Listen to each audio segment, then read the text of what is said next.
صبح ملاقات ہوگی، تو کدھر آیا تھا، تو کدھر آیا تھا، تو آج کے بعد نہ آئے کوئی بھی. لیکن کہتے ہیں اگلے دن سوئے تو بے چین کیا حضور کی آواز نے. پھر اٹھے تینوں آ کے پھر مختلف جگہوں پہ بیٹھ گئے. سویرے پھر ملاقات ہو گئی. آج کے بعد نہیں آنا، تو بھی نہ آنا، تو بھی نہ آنا. پر کہاں چین لینے دے حضور کی میٹھی آواز، کہاں چین لینے دے حضور کی میٹھی آواز. تینوں پھر اٹھ گئے. کئی دن آتے رہے. ایک دن طے ہوا کہ آج کے بعد بالکل نہیں آنا، جو آئے گا سزا ملے گی. ہو گئی بات طے. اخنس بن شریح کہتے ہیں میں سویرے ابو جہل کے گھر گیا. میں نے کہا سن، ایک دن نہیں کئی راتیں تو نے بھی سنا، میں نے بھی سنا. دل پہ ہاتھ رکھ کے بتا وہ جو پڑھتے ہیں وہ حق سچ ہے کہ نہیں؟ کھری بات کر. سنا تو نے بھی، سنا میں نے بھی، ساری رات سنا. بتا بات سچی ہے کہ نہیں؟ تو ابو جہل کہنے لگا ایک ایک حرف سچا ہے، ایک ایک بات سچی ہے. تو مانتا کیوں نہیں؟ پھر تو مانتا کیوں نہیں؟ تو جو ابو جہل نے جواب دیا، خدا را اس پہ غور کرنا، میری منت سمجھ کر اس بات پہ غور کرنا. او پھر تو مانتا کیوں نہیں؟ تو ابو جہل کہنے لگا ہمارے قبیلے کا اور بنو ہاشم کا، حضور سید عالم کے قبیلے کا شروع سے مقابلہ رہا ہے. انہوں نے اگر لوگوں کو کھانے کھلائے تو ہم نے بھی کھلائے. انہوں نے غریبوں کا بوجھ اٹھایا تو ہم نے بھی اٹھایا. انہوں نے اگر گھوڑا دوڑایا تو ہم نے بھی دوڑایا. پھر انہوں نے دعویٰ کر دیا کہ ہمارے اندر ایک نبی آ گیا ہے. اب ہم کیسے مان جائیں اس قبیلے میں نبی آ گیا؟ پہلے کیا کہہ رہا ہے؟ بات بالکل حق ہے. اب کیا کہہ رہا ہے؟ اس کے کہنے کا مطلب یہ ہے کہ اگر میرے قبیلے میں نبی آتا تو میں مان جاتا. او خدا کے بندو، یہ برادری کا بت، قبیلے کو جو بت بنا لیا معاذ اللہ، وہ تعصب بن کے آڑ بن گیا، گروہ پرست ہو گئے. وہ کہنے لگا اس کا مطلب یہ تھا کہ میرے قبیلے میں ہوتے تو میں مان جاتا. قبیلہ دوسرا ہے. خدا را ان بتوں کو توڑنے کی ضرورت ہے. کاش ابو جہل یہ سمجھتا کہ یہ تو رب کی تقسیم ہے نا، واللہ یختص برحمتہ من یشاء. وہ کہتا ہے میں جس کو چاہتا ہوں اپنے فضل سے اپنا خاص بنا لیا کرتا.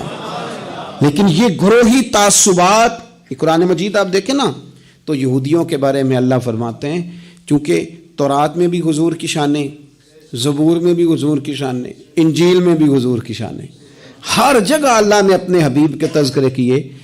رب کریم فرماتا ہے محبوب یہ جو یہودی ہیں نا، یعرفونہ کما یعرفون ابناءہم.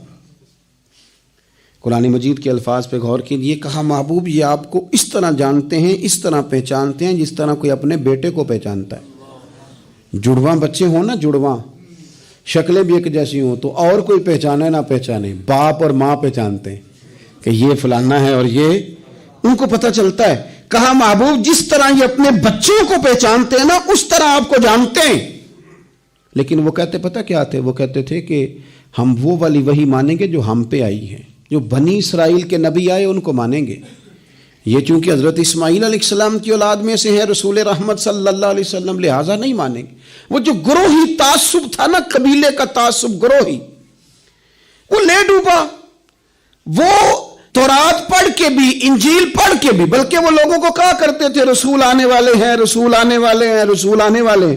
لیکن حضور آ گئے حضرت ابراہیم کی اولاد میں سے، حضرت اسماعیل کی اولاد میں سے. انہوں نے کہا جی وہ تو ہمارے قبیلے میں ہوتے تو ہم مانتے. میں نے بھی غور کرنا ہے، آپ نے بھی غور کرنا ہے. یہ سوچیں تو یہودیوں کی ہیں کہ فلانا میرے قبیلے سے ہو تو پھر مانتا ہوں، فلانا فلانی جگہ ہو تو. یہ تو سوچ ہماری نہیں. ہمارے اندر کیسے آ گئی؟ ہم نے کس دبدبے سے اپنے بچوں کو یہ بات سکھائی کہ تو فلانے چودھری کا بیٹا اور فلانے کمی کے بیٹے سے تو کھیل رہا ہے؟ یہ سوچ پیدا کیسے ہوئی؟ کون تھا جو یہ سوچیں لایا؟ کہاں سے یہ پنپی؟ کہاں آ کے پروان چڑھی؟ اس بنیاد پر لوگوں نے الیکشن لڑے کہ یہ پنجابی ہے، یہ سندھی ہے، یہ بلوچی ہے، یہ فلانا ہے. اس بنیاد پر لوگوں کو تقسیم کیا اور لوگ اتنے مائل ہوئے کہ ان بنیادوں پر ووٹ دینے لگے، ان نعروں کے قائل ہو گئے، ان سطحی بنیادوں پر آ کے انہوں نے کام کیا. دیکھیں میں کہہ چکا ہوں کہ ہر قوم کے رسم و رواج سے اختلاف نہیں، لیکن وہ قوم تعصب کا شکار اور اپنے علاوہ کسی کو جانے ہی نہ. نبی پاک صلی اللہ علیہ وسلم نے فرمایا اپنے قبیلے کا دفاع کرو پر ناجائز بات پر ان کی سپورٹ نہ کرو، غلط بات پر ان کی سپورٹ نہ کرو. غلط بات ضروری نہیں کہ ساری باتیں ہماری اماں ہی ٹھیک کرتی ہو کوئی بات ہماری بھابھی بھی ٹھیک کرتی ہے. ادب سے کہیں, پیار سے کہیں, سوکھیانہ جملہ نہ بولیں, پر کبھی اماں سے بھی کہیں, ابا جی سے بھی کہیں, یہ بھی کسی کی بیٹی ہے. آپ کیوں تعصب کا شکار ہیں؟ ادب سے کہیں کہ یہاں اس کی بات ٹھیک ہے, تیری ٹھیک نہیں. خامد بھی کسی وقت اپنی بیوی کو کہے کہ تو ساس بن گیا, تو اس کا مطلب کیا ہے؟ جو بات درست ہے وہ درست ہے. آپ حق کے ساتھ کھڑا ہونا شروع ہو جائیں. حق کی فتح انسانیت کی فتح ہوتی ہے. سچ کی فتح ملتوں کی فتح ہوتی ہے, ملتوں کی. سچ جب کامیاب ہوتا ہے تو اس کی چھتری میں لوگ سکون پاتے ہیں. جب حق غالب آتا ہے, انصاف عام ہوتا ہے, تو ہر آدمی کو سکون ملتا ہے. اس کے سائے میں سب لوگ اپنے دلوں کو ٹھنڈا محسوس کرتے ہیں.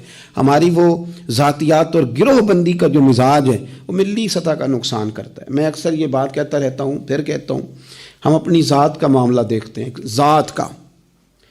کوئی استاد کسی مدرسے میں, کسی اسکول میں, کسی کالج میں پڑھاتا ہے تو وہ یہ نہیں دیکھتا کہ کتنی مشکل سے یہ بلڈنگ بنائی گئی, کہاں سے وہ پیسے آتے ہیں جن کے ساتھ یہ سارے اخراجات چلتے ہیں. میں نے دیکھا ہے گروہ بندی کی جاتی ہے, بچوں کو اپنے ساتھ سیٹ کیا جاتا ہے.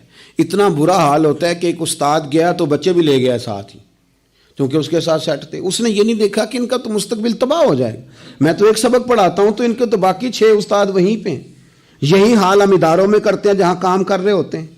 ہم اپنے حساب سے لوگوں کو اپنے پیچھے لگانے کے چکر میں ملی اور قومی سطح کے جرم کرتے ہیں. قومی سطح کے, اس کا نقصان نہ مدرسے کا ہوا نہ اس استاد کا ہوا, ان بچوں کا نقصان, اسکول کالج ادارے مدرسے میں پڑھنے والوں کا نقصان. کیونکہ ہم گروہ بندیوں کے قائل ہیں, تنظیموں جماعتوں کے قائل ہیں, ہم ملی سوچوں کے قائل نہیں. کوئی اگر کہیں بھی خیر کی بات کر رہا ہے تو آپ کو اگر اللہ نے سچ کی توفیق دی ہے تو آپ سب کو سرائیں گے, خیر کا ذکر کریں گے, خیر کا. اگر اپنے اندر کوئی کوتاہی ہو تو اس کا بھی اظہار کریں گے.